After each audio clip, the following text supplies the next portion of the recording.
got put on hold because of this pandemic.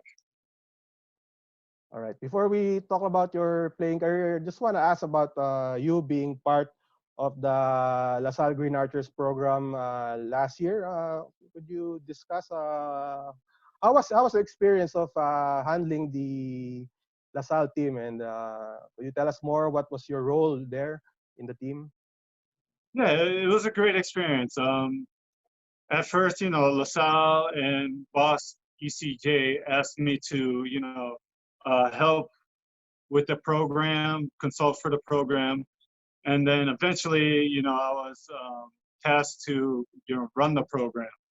So at first, I had to, you know, look for a new coach, a new staff, and take care of the recruiting for, you know, this year and for, you know, the future, and then just overlooking the whole basketball operations. How was the experience? Because of course we all know that you're really well known for your playing days, but this is kind of a different area of basketball. How was the experience of doing that, looking for a coach and looking for players? It was difficult. It was challenging, and it was a lot of fun though. But I do have to say, you know, it was definitely, you know, a bit challenging. You know, LaSalle had such a rich history and championships, winning championships. So, you know, I wanted to make sure, you know, I did my best, and you know, we tried. We gave it our all. Of course, you almost came close to reaching the Final Four. Is that correct? Yeah, I mean, the goal was to reach the Final Four, and we came up short. But it was kind of a crazy year. Yeah. You know, aside from Ateneo, who pretty much dominated the season, one or two games separated for the second to the eighth place team. So we were right there in the running. It was just, you know, one or two games off. We lost a couple of games by, you know, a few points. And, you know, that was heartbreaking, but that's, you know, that's basketball, and we have to move on. Yeah. Of course, one of your recruits that really played very well, really made a big impact is Jamie Malone. So could you talk about him a bit, and what can you see in him moving forward?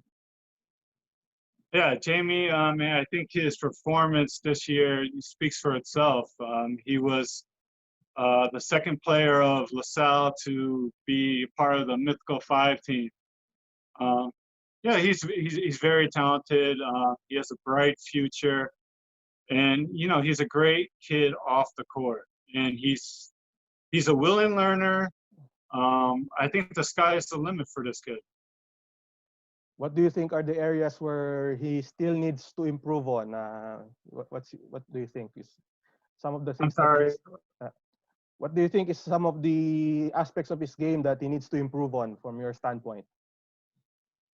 I think he's still trying to figure out himself as a player. I think growing up, he was used to being a role player, but out here, I really think he could be so much more. So I'm trying to transition his train of thought to be more of a scorer, more of a, because his biggest asset is probably his defense, and he's an open court player, and he could knock down the three, but I really believe that he could do so much more.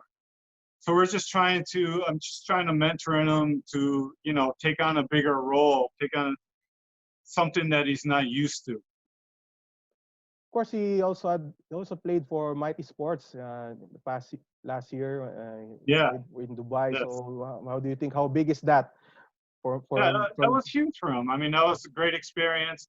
Renaldo Balkman, one of my imports for ABL, I told him to watch over him. I think he gained a lot from that experience, and you know, we're just trying to build on that. And actually, he's been getting a lot of offers from many places. He's an exciting player, you know. He's, you know, very athletic, and he has a lot of upside, and you know, a lot of people see the potential in him, and he's been getting a lot of looks. Yeah. How about your other recruits? What's the latest about them? Yeah. Also, you know, I brought in another Division One. Jamie played Division One. Yes. Keyshawn Meeker. Yeah. He also played Division One, and then I brought in a 6'9" Division Two guy, James Laput, and I also have a few recruits coming in for LaSalle, about 3 or 4 of them. You know, because of LaSalle and their rich history of championships, you know, you have to bring in high caliber players, and a lot of these guys are Division One guys. Actually, you know, the first guy that committed to me as a player was Roosevelt Adams. Oh, He was okay. supposed to play for LaSalle. Oh, okay. That's interesting.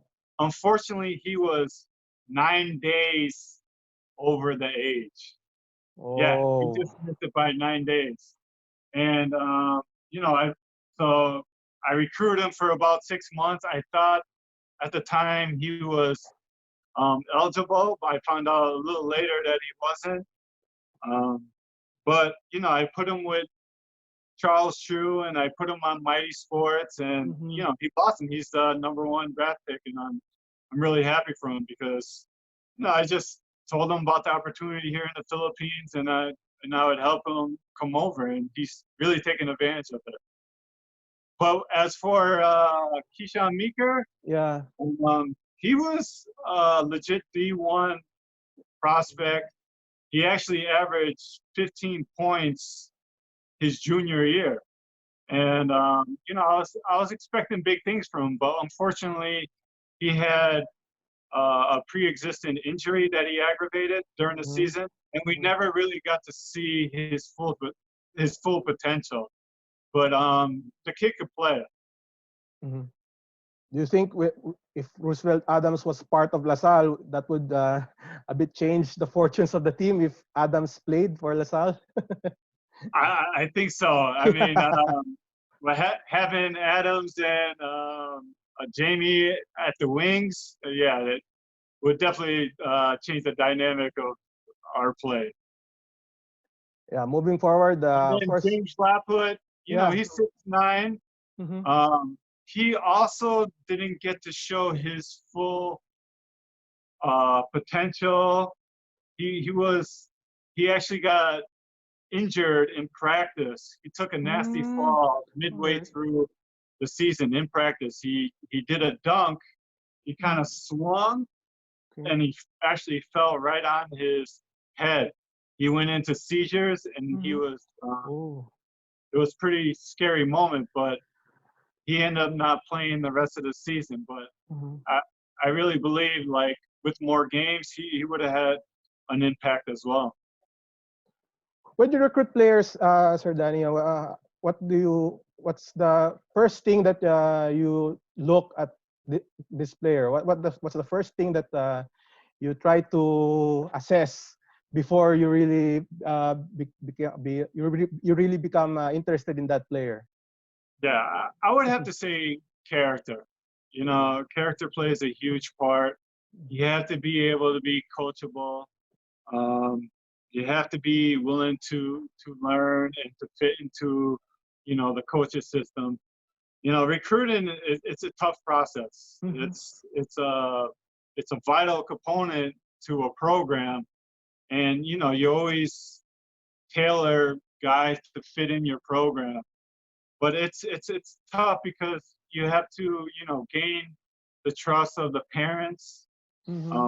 They're actually entrusting you to the future of their kids. So you know, it's a very difficult, a lot of effort in that process, but it's really building relationships where you're comfortable about bringing him into the program and putting them in a good situation also. Of course, Sir Danny, LaSalle is now have Coach Derek Pomarin as the head coach, as well as I believe, the program director, if I can say that. So what do you see in LaSalle moving forward with Coach Derek now with the Green Archers? Yeah, I mean, Coach Derek has been around a long time. He brings a ton of experience. I do know he's very particular about discipline. He puts a premium on discipline, and that's really important for, you know, kids these age. And at the end of the day, ultimately, he's a proven winner. He's won for LaSalle in the past. All right. That's Danny Seigle, ladies and gentlemen. Of course, Sir Danny, we're moving forward. We're moving on to another topic. Of course, we want to ask about your PBA days, particularly with San Miguel Beer. So, can I ask how were you recruited by San Miguel? Of course, you were a direct hire in 1999. So, what happened? What's the story behind you being recruited by San Miguel? Okay. Well, yeah, I played very well in college. I was our sixth all-time leading scorer. So I had a lot of offers overseas. But the summer before my senior year, I went to visit my brother Andy, who was already at Malone. So that summer, I went to stay with Andy, and I was around Mobile Line a lot. I went to the games, you know, and I actually fell in love with the Philippines there. You know, I just felt like they had so much passion for the game, and it was just a great atmosphere to play in. And actually, I made up my mind then, before my senior year. Usually you take 5 years to finish school. I actually loaded up my senior year so I could finish early to get there. So that's kind of interesting, because actually at Mobile, I was actually supposed to play alongside my brother at Mobile. We kind of had it all scheduled. I was kind of staying in the background. But, you know, that year, 1999, they had a direct hire, and they were choosing Aussie. I found out they wanted Aussie Talalava. So they basically told me, because Tommy Manotok was handling the team and handling Andy, and I was in contact with him. He just said, well, go play overseas for a year, and then we'll get you the next year. But, you know, like I said, I fell in love with the Philippines at that time, and I wanted to go there straight away. So, you know, Bobby Rios, my agent at the time, helped me. He talked to San Miguel, Ron Jacobs. And then Coach Ron got in contact with another agent, Coach Fall, who went to my place, worked me out.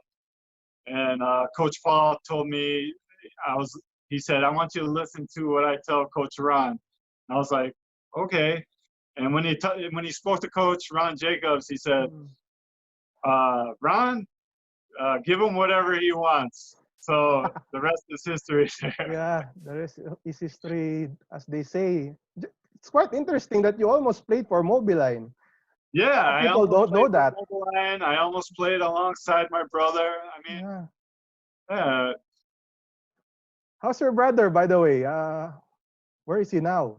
Oh, he's doing really well. He's in Hawaii. He's been there for the past 5 years. He's part owner of a trucking company, and he kind of runs it. So he's been established there for the past 5 years. And you know, I got there once or twice, but we're very close. We still keep in touch. Do we visit sometimes here in Manila? When was the last time he was here?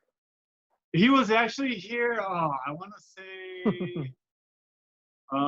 2014, I think. All right. So, yeah. He hasn't been back for a while. Yeah, it's tough for him to get back. Yeah. But how's life after basketball for him? Is he still playing? He's enjoying it. Actually, he pretty much works from home. All right. He's always sending me messages. He's like, I'm working, but the background is like the beach in Hawaii.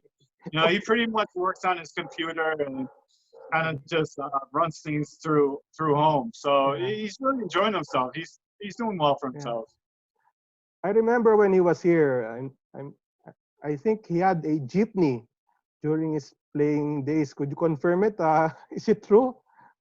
Yes, Yeah, that's a famous jeepney. yeah. That thing had air conditioning, Wow. lights. We used to take it out of town.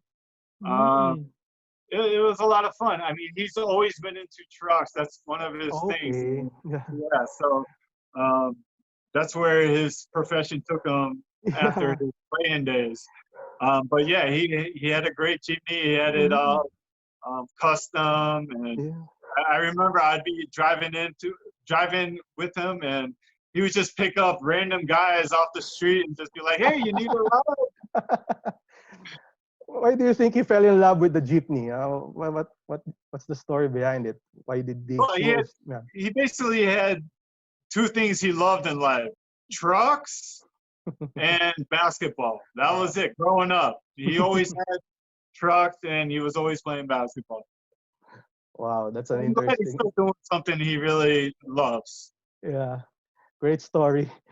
Anyway, going back to your playing career with San Miguel, of course, you were quite successful. You were very successful during your early years with San Miguel. I think you won a lot of championships, of course, 4 finals MVPs. How was that early years with San Miguel like, playing with Daniel Defonso, Austin Rosella, of course, being coached by Coach Jong Yuchiko, and of course, Coach Ron had a very big impact in you being with the Beermen. So how was it playing for the Beermen during that era? I mean, it was great. Right from the beginning, it just seemed like we all clicked, especially Danny Ildefonso and Olsen, myself. Um, everyone, and the rest of the team, but Mhm. everyone had a common goal. And it was all about, individual sacrifice and what it takes to win a championship. And, Mhm. sometimes chemistry for teams, it's built over years. But for some reason, right from the start, it was immediate for us. Yes. Mhm. Winning the Rookie of the Year in '99, and of course, winning 2 championships also during that year. How was the feeling like, getting that success immediately in your PBA career? Yeah, I mean, looking back, my rookie year, that was the time when they had, direct hire, and Yeah. there was a lot of competition. So it was a huge accomplishment for me. You had Asi Talava, you had Eric Mink, you had, I don't know if you remember these guys: Al Segova, Ralph Yeah. Parker, Santa Donna Lucia. Gatto, Sonny Alvarado. Mhm. I mean, it was pretty much arguably, one of the best rookie classes in the Yeah. PBA. Mhm. So, to win it was, definitely a big honor. Mhm. And then, of course, you played alongside a few imports who have made a name for themselves here in the Philippines, particularly Lamont Strotters. He's really a legend here. How was playing with Lamont Strotters? It was great. It Mhm. was a great experience.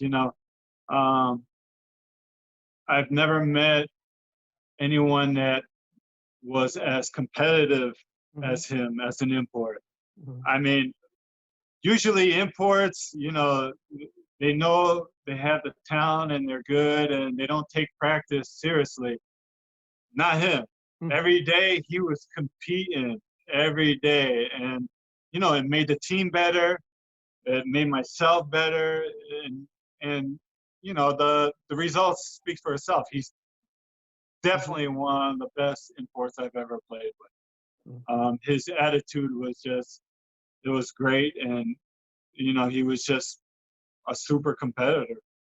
Mhm. Same thing with Turk and Mott. Yeah, Every Turkin day in Mott. That's practice, my he was the next same question. way. He Mhm. brought a lot of energy. He would actually get mad at me if I didn't shoot the ball. So I Okay. love Turk and Mott. He Yeah. was like, "You just shoot it, I'll rebound." Okay. Um, but he was again a fierce competitor, and that's why those guys were successful. Mhm. First, you won 4 finals MVPs during your career, and that's a PBA record. I'm not sure if you're aware of it. So, how is it? Why is there? Why what's your feeling about it, winning the finals MVPs? Because I'm sure that's a testament to how you really Yeah, exactly. perform and step up during the right moment. Exactly. I mean, that's probably one of the proudest moments, or proudest accomplishments I have is winning those, finals MVPs. Because, as a player, you have to play for something other than yourself, and that just showed that, to my boss, to our team, to my coaches, to the fans, that I stepped up when it mattered most, and that's important to me. Mm-hmm. I don't really want to put you on the spot, but of course, San Miguel is also one of the dominant teams, most of the dominant team currently in the PBA. How would you compare those San Absolutely. Miguel days with San Miguel of today? Yeah, I mean, it's tough when you're thinking about different generations. Yeah. I have all the respect for the team now. They're proven winners, just like us. But when it comes down to it, I'd have to go with us because we're that competitive, and it would be a great series. I'm sure it'd be tough to beat them. I mean, they have the best player that ever played in the PBA, I think, in Jumar Fajardo. Yeah. And they have, just a talented, stacked team. Like, you have Alex Cavagna, you have Chris Ross, you have Marshall Lassiter, Arwin Santos. I mean, those guys are legitimate players. But of course, you have to go with your team. Of course. Not to say that, I don't know. It's Yeah. tough to compare, but Yeah. with us, we just had so much pride and we had so much competitive in us that I think, at that time we could have beat anyone. Yeah. We are with Danny Seigle, our guest for the Spin Sideline episode. And of course, your career wasn't. There were also obstacles during along the way with your basketball career, and one of those obstacles was when you were injured during in 2002 when you were about to play for the national team in the Asian Games. How tough was that? Getting injured, I think months before the Asian Games in Busan. How tough was it? Actually, it was 2 days before we were leaving for the Yeah, national right. team. You're right. Yeah, I'm 2 days. sorry. I went a You're right. whole You're right. year. It was devastating. Mm-hmm. It was by far the biggest hurdle in Mm-hmm. my career.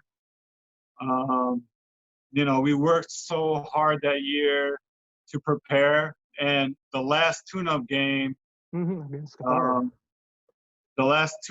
against Qatar, 2 days Mm-hmm. before we were going to Yeah. leave, I ruptured my Achilles. Mm-hmm. And, for me, it was, the toughest thing I had to go through physically, but more mentally, because at that time, a ruptured Achilles back in 1999, that Mm-hmm. a lot of people were saying that it was, a career-threatening injury. Mm-hmm. So, I was only 26 years old. I had a good start off Yeah. in my career, and to have that, to have people say that your career might be over, it was kind of tough. Mm-hmm. But I was very lucky that I was playing for San Miguel, Mm-hmm. an owner that really cared about his players. He actually, after Dr. Conlas gave me immediate surgery here, they sent me to the States to do therapy for a Okay. year and a half. And I did it with the best. Mm-hmm. I did it with Kobe Bryant's personal physical therapist, Judy Oh, Citos, who okay. now is like the Lakers head therapist. Mm-hmm. So they really took care of me, and I got the proper treatment, and um, I really focused on getting back. And afterwards, I think I came back a little bit stronger, a Yeah. lot stronger. Mm-hmm. during the Asian Games, were you able to watch the games back home, or was it tough for you to watch the games, especially when the team lost to Korea in the semifinals? Were you able to It watch the was. games? It was, of course. Mm. Actually, I had surgery that night, and then we were Mm. leaving 2 days later. So I did follow Mhm. to Korea. So I was there in Mhm. crutches watching that game. It Mhm. was heartbreaking. You know, we played well, and it really came down to the breaks of the game. I mean, Yeah. Korea came down and hit a three off you know, a bobble, a loose ball, just picked it up and hit a Yeah. three. It was almost like they were destined to uh, win that game, Mhm. and it was heartbreaking. But yeah, for sure, for me personally, not being able to be out there, I think I was, you know, pretty much at the top of my game back then, and I, you know, I definitely thought I could have, you know, helped them. Mhm. Of course, you came back from that injury, and like you mentioned, you thought that you're even better than during those early years of your career. So, how were you able to become mentally strong and mentally focused after that injury? How did you do it? Yeah, I mean, it was perseverance. I actually became like a student of the game. Mm, okay. I started doing a lot of research on sports psychology because I didn't Mm, think I was going to be as athletic. So I wanted to make sure I had some kind of edge, maybe a mental edge. mhm, So I started studying about, you know, sports psychology and training your brain, training your mind that, you know, your body follows your mind. So I just kept a positive attitude. And, you know, a year and a half later, I had probably one of the best years of my career. That's the year I scored 20 plus points 19 straight times. yeah. And again, we won another championship and comeback player of the year. So, Hmm. you know, after that injury, it probably, you know, made me a lot tougher. How was the feeling like winning that best player of the conference award, winning the championship, comeback player of the year after the injury? Was it a bit more special, perhaps, than your early accomplishments? Well, yeah, it was a great feeling because, you know, I put in the work to get better. I mean, it was a difficult, it was an uphill battle for a year and a half. Actually, it wasn't just that Hmm. for one surgery. I ended up having two more Okay. during that therapy session. So I was out for almost 2 years. Hmm. So, you know, I kept having setbacks, but I always kept a positive mind. Um, and, you know, I just pushed through it all and, you know, got to where I was. And I was happy that, you know, all that hard work I put in really paid off. Of course, some people also say that you're maybe one of the greatest PBA players of all time, if not for the injury. Uh, what's your take on that? Because a lot of people have comments like that you could have become one of the, at least in the conversation, the greatest player in PBA history. I mean, that's obviously a huge compliment. Mm-hmm. Um, I don't necessarily think the injuries kept me back so much. Mm-hmm. You know, for me, it was all about winning and winning Yeah. championships. Mm-hmm. And sometimes there's always going to be someone's going to have some kind of uh, they have to some people have to take Mm-hmm. self-sacrifices, you know, for the good of the team or take on a different role. You know, my role might have been different earlier in my career than later. Mm-hmm. Um, but I still think, you know, as long as you make an impact on the team, that you know, that's all that matters. Like winning my last championship, which I had a small role on the court, was just as satisfying, you know, because I kind of tried to mentor the young guys. I was kind of like the glue guy in the bridge between, you know, the players and the coaches. And I was just as satisfied with that role winning a championship than I was, you know, being the main guy. Yeah. I want to ask also about the final years of your PBA career. Of course, you played for Talk and Text, and you've touched on being a mentor to the guys. How were you able to accept that kind of role? And how was the experience playing for TNT? Yeah, I learned at an early age that, you know, in order for a championship team, you gotta have everyone's got to know their roles, you know, and everyone's role is just as important as the next. So when I was with TNT, I had no problems with, you know, being the guy backing up Renaldo and coming in for a few minutes, but also, you know, challenging them in practice, mentoring these guys, helping the coaches, you know, having that bridge. So, you know, it was rewarding to me. You know, I had fun doing it. Of course, you had a great career in the PBA. Then what made you decide to retire? Was it a tough decision for you to retire? It was. It was. Actually, I was already 41 at the time, I believe, 41. You know, the mind was willing, but the body, it was a little tougher. Yeah. But I probably could have grinded it out for a few years. But, you know, I've been playing for 19 years. So, you know, it was time to step away, and I was okay with it. Yeah. I'm just curious, after you retired from the game of basketball, you were still in the news because you were being mentioned as one of the candidates for being the next PBA commissioner. So, which was kind of surprising to some. So, what is the story behind that?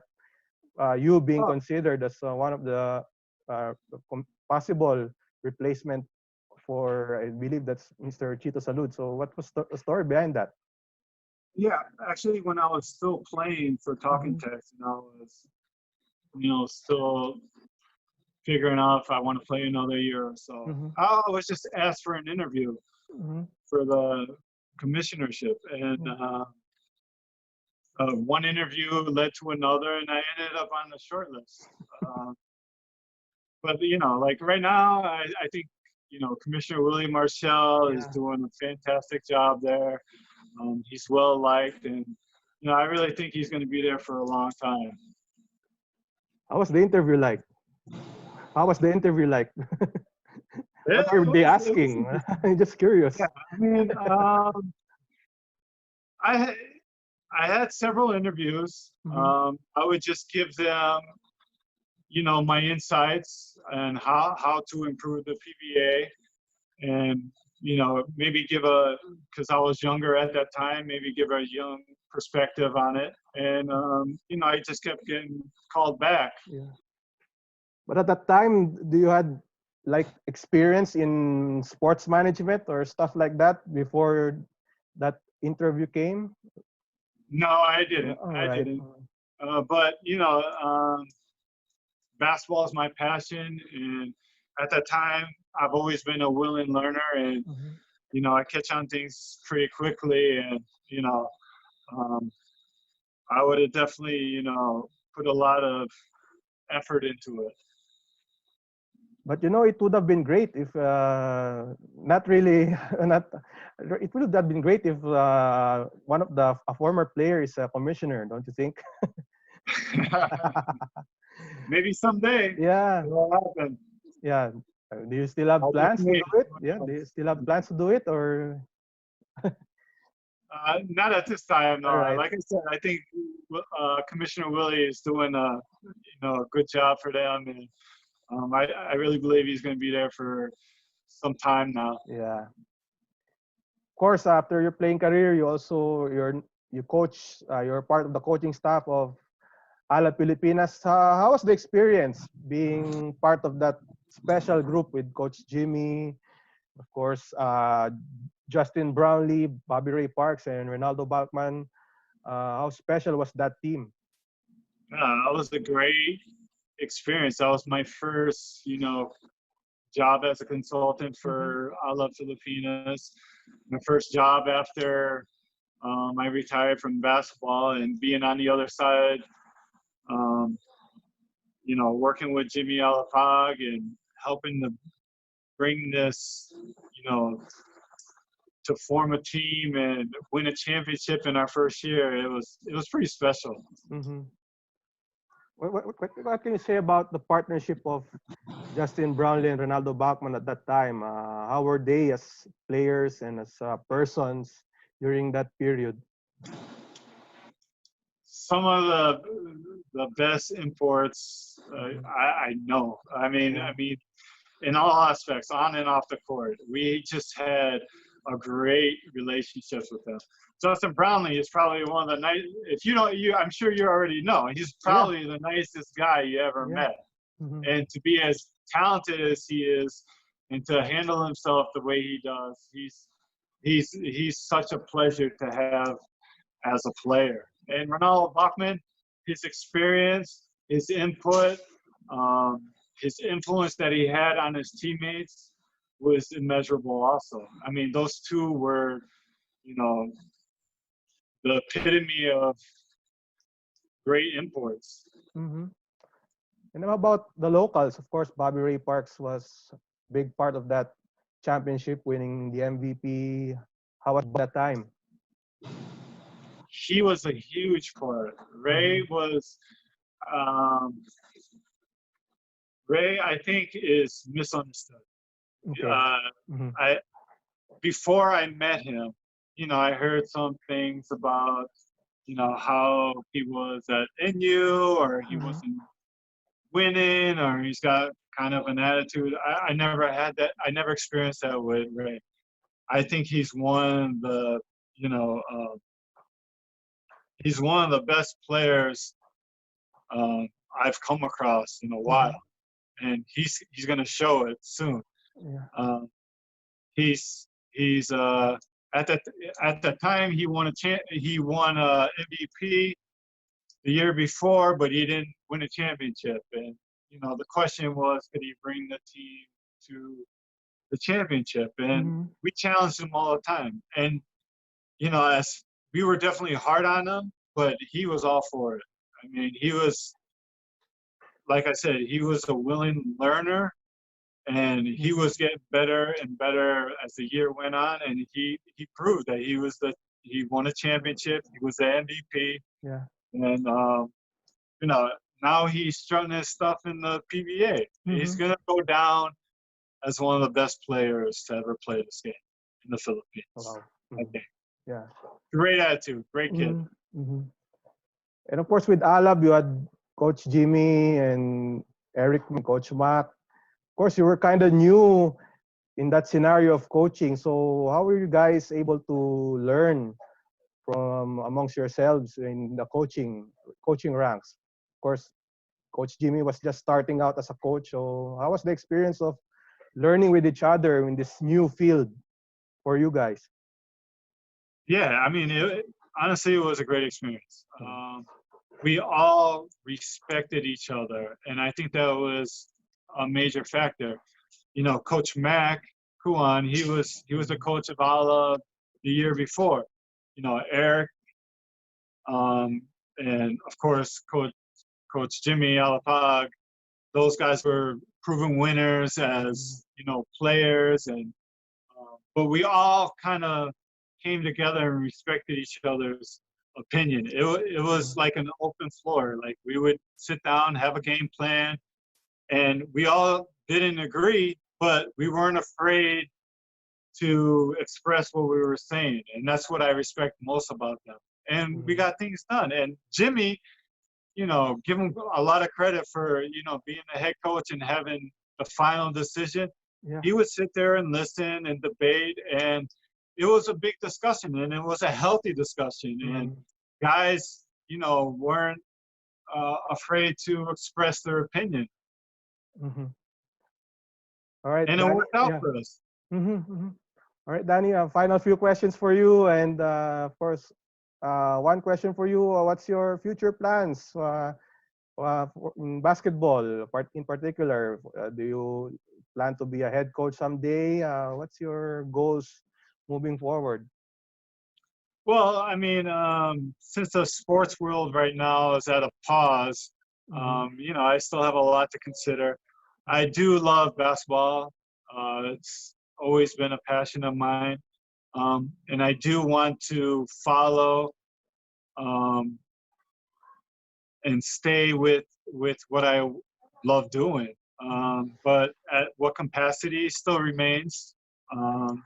I still need some time to, I haven't spent time with my family, get home. I haven't had a break yet from basketball, but I have some matters that I have to take care of abroad. But, you know, after all this pandemic, and when, you know, the sports world gets to a norm, you know, I'll really consider it and evaluate it. Do we see you as a head coach someday? Do you see yourself being a coach, a head coach? A head coach? Possibly. You know, Right. honestly, when it comes to basketball, I love all aspects of it. You know, I love being in the front office. I love running the team. I love the coaching part. I love being part of the players, the development of the players, you know, and also the recruitment. You know, I love everything about it, and I'm just trying to find out which way I want to go. But I have, you know, I have time to explore and figure it out. Ladies and gentlemen, Mr. Danny Seigle, thank you for joining us in our SPIN Sidelines episode. I'll give you an opportunity to say a few words to all your fans, particularly with San Miguel, who still recall your game. They still idolize you to this day. So the floor is yours. I mean, to all my fans, I really appreciate the love and support you give me over the years.